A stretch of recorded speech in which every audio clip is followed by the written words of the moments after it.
أصدقائي في القناة وأولاد حبايبي تيمور وطارق، يلا بينا نحل سؤال جديد مع بعض.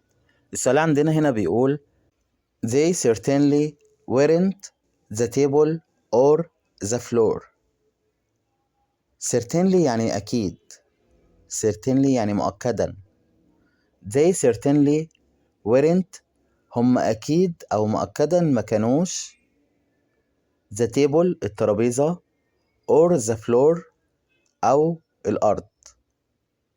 floor يعني الأرض. طيب يبقى هو بيدور على حاجة مثلا، فهم بيقولوا ايه they certainly weren't on the table or on the floor. هم مؤكدا ما كانوش ولا على الترابيزة ولا على الأرض، يبقى الإجابة عندنا هتكون دي on. They certainly weren't on the table or on the floor. ما تنسوش تعملوا لايك للفيديو عشان يوصل لكل الناس.